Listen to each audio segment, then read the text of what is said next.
So start with the easy stuff. Start with what you know. Start with the figures you have.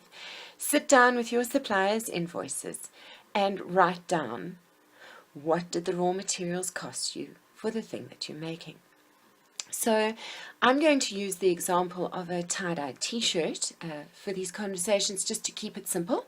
So this week, if I'm costing and pricing my tie-dye t-shirt, I'm going to sit down and work out exactly what did the t-shirt cost me to buy and how much did the dye cost that I'm going to use to work on it.